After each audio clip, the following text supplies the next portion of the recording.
Alright, so today I want to give you an update on my last 2 clutches of ball python eggs that I have cooking in my incubator. As a matter of fact, one of those clutches was my infertile eggs, which I thought were infertile. It's kind of an interesting anomaly. I actually pulled them from the female, and before I put them up in the incubator, I candled them with my flashlight, and I didn't see any embryos or any veins in those eggs. And out of, hundreds of ball python eggs that I actually produced over the last few years, I've only ever seen 2 eggs like that, just random one-off eggs where they'll be full size and bright white. And usually if you have an infertile egg, it'll be a slug, which is about half the size and kind of a dark yellow. And these were actually full size white eggs, and I kind of marked them as possible slugs, and sure enough they didn't actually make it through the incubation. They kind of molded right away in the incubator. So I want to go in and take a look at these eggs. They've been in there for about 2 weeks, so we should see some growth. And I've had kind of different opinions as far as kind of the comments on those eggs. I had one person kind of chime in and under my YouTube video in the comment section,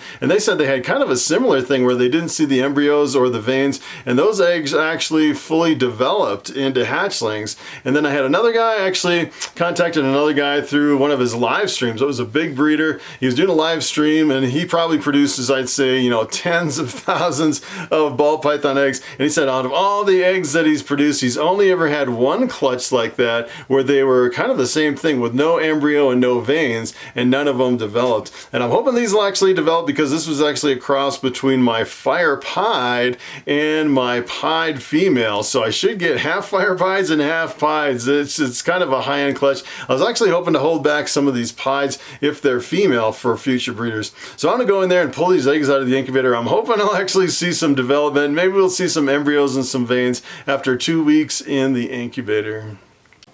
Alright, so I'm going to start with these so-called infertile eggs. Hopefully we'll actually see some development in these eggs. This is kind of maddening. This is the big, I've been waiting years for this pied female to actually lay some eggs. And look at those eggs. They look perfectly fine. It's hard to believe that these would be bad eggs. Take a look at those. Those are fantastic. Hopefully we'll actually see some development inside. So what I'm going to do is I actually have my flashlight here, and I'll see if I can put it on the highest setting. This is the highest setting right here. And then I'll turn out the lights here, and we'll see if we can candle these and see if we get any development inside of these. We should be able to see something by now. Maybe. Oh, look at that. That is not a good sign. Take a look at that. That is completely... hardly any development. Maybe I usually find this looks like less development, not even anything that I can see on that one. That is something else, huh? Wow, let's take a look at this one. Boy, that is kind of crazy. I'm not really seeing any development at all. After 2 weeks, you would think you'd see something in there. There's kind of a dark spot over here, but it doesn't really look like the regular development. These are not looking good. They're not looking moldy, but they're not looking like they have any kind of a development at all in there. This one just has a little bit of something right there. That is something else. I can't even believe it. We can go through all these, see if any of them are developing. After 2 weeks, then usually they're full of veins and you'll see an embryo. That one looks almost like it has a little... kind of a little something right there, but I don't really see any veins or any development after 2 weeks. You should definitely see something in there. Take a look at that. That is crazy. So it doesn't look so hot for these. We may be making some scrambled eggs or something with these. I actually had a video once where I ate a snake egg, and it was absolutely disgusting. Fried it up in a pan, and I had to spit it out. It was so bad. It was actually a slug, which was kind of interesting. But I've never actually seen anything like this. Look at that. All these are completely clear with no development at all. I'm even wondering if I should keep them in the incubator anymore, or I hate to throw them away without going the full 2 months. That is pretty sad. All right, so here's another box of eggs. This one, I'm pretty 100% sure that this one is good. I actually saw veins in all of them except that crazy box, which is weird. This one is actually a cross between my Coral Glow 100% het pied with my Pinstripe, which is a kind of an interesting mix. Hoping for the Coral Glow Pinstripes, which is a really amazing combination. Coral Glows, and my line of Coral Glow seems like it's a really bright line as hatchlings. And this one actually has 8 eggs. Take a look at that. They're all looking fantastic. And what I usually do is I kind of check it out. These have been cooking for about 5 weeks, so they'll hatch in about 3 weeks. So not too, kind of just past the middle of the incubation cycle. And you can see these guys are looking pretty good. Not too bad on these, all looking really good. Nice big firm eggs, that's what you want to see. Nice big plump white eggs. Of course on the last one they all look good too. none of them were good. That was kind of maddening. And if you actually, as a matter of fact, I can actually candle these. Let me get my flashlight back up. Well, candle these, I'm sure you'll see something in these. This is what they should look like. Take a look at this.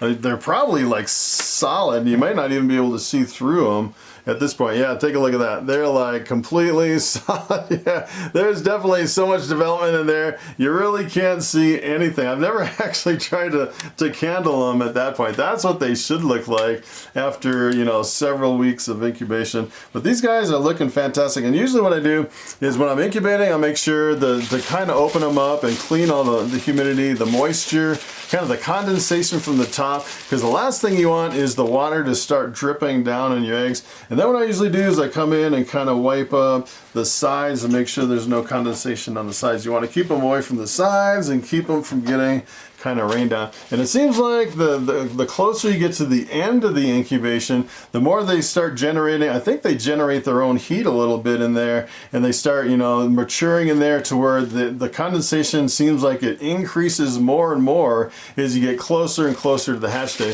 So after 5 weeks, I didn't really mess with this. I think I opened this maybe once or twice, but I didn't really wipe the top off until today. And then after today, pretty much I'll go in there maybe once a week and make sure I wipe the condensation off, because you notice on some of these they have a little bit of, you can kind of get, you know, some moldy eggs, and believe it or not, moldy eggs will actually hatch. So you kind of have to let them go, and unless they smell really, really bad, I say you just leave them in there and pretty much leave them alone. And I just opened up the press and seal, and as a matter of fact, I actually saw a video of one guy, he didn't use press and seal, and he was just using a box like this with no other kind of any way to keep the moisture inside, and his eggs were drying out so much they were almost like crackly, where they would crackle when you kind of move the shells, and that is way too dry. As a matter of fact, it looked like he had one snake almost stuck in an egg because it was just dried out so much. And kind of the weird thing about this is some people say the press and seal doesn't breathe, which I don't